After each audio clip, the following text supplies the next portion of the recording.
If you make this mistake when your visa is not approved, and you make this mistake at the point of entry, you can be deported.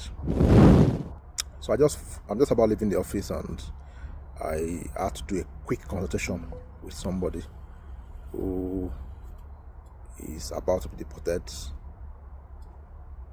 from Canada. So what happened?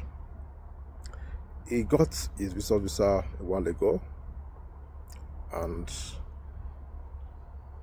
he traveled to Canada. When he got to the point of entry, he was asked how long he would be staying in Canada. He explained to the visa officer there, or the Canada Border Service officer, that he is going to be here for 5 weeks. They asked for his hotel booking. He showed it to them. Now, the next thing they asked him was, "Do you work?" He said, "Yes." "Okay, where do you work?" He mentioned where he worked. And they asked him, "Do you have an official letter that you're on leave from the place of work and you would be spending 5 weeks in Canada?" He said no. Then they asked him, "Oh, so how then are you able to leave your place of work for 5 weeks when you don't have any document to show that you are on leave? Since you work for government, you don't work for yourself and all that." He couldn't say anything. Anyway, because of all these things they were asking him and because of the answers he was giving, they decided to probe him further. So they asked him to bring his phone. They took his phone from him and told him to unlock the phone, and they searched his phone. And when they searched his phone, they saw that he had asked a lot of people about how to work in Canada using a visitor's visa. He had been chatting and sending messages and emails to lots of people asking about jobs in Canada.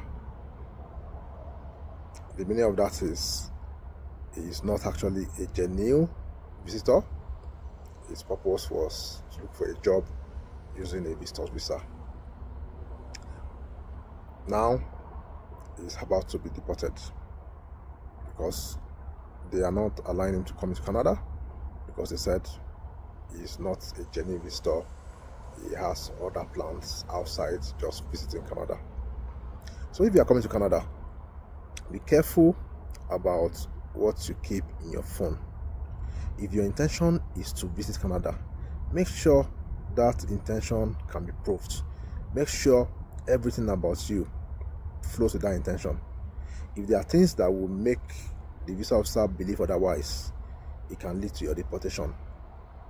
For example, when you are coming for 5 weeks and you work with somebody, your employer needs to know that you are coming for 5 weeks. That's a clear sign to show that you don't plan to go back. Because if you already told the visa officer that your employer is not aware that you are staying for 5 weeks, or your employer did not give you any leave, if you are going for 5 weeks from work and you are really working, there will be a document to back it up and show that, okay, well, you've taken official leave from work for this period of time and you'll not be returning on this day. You are leaving on this day and you'll not be returning back on this day.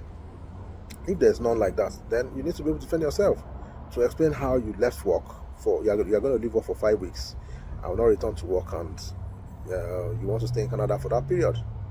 So if you don't have a good defense for that, you will not be allowed entry. Now this guy is going to be deported because of this silly mistake that he has made. I don't want this to happen to you or anyone that is close to you. So please, if you know anyone traveling to Canada, share this video with them. You can also watch it again and talk to your friends about it. If you have anyone traveling to Canada soon, make sure that if they're working with any employer, they have documents to back it up that the employers know about their trip, and make sure that the things you are holding, like your phones, your laptops and all that, especially your phone, does not have evidence that you are planning to come and work in Canada. If the visa officer finds out that you are applying for a job before coming to Canada on a visitor's visa, you may not be allowed to enter Canada, and if you're not careful, you will not easily get a Canadian visa again. So if you need help with applying for a visa, I'm a licensed immigration consultant in Canada. I've assisted so many to come to Canada, and I can be of help to you too. Reach out to me now on my WhatsApp number, +1 587 568 6124.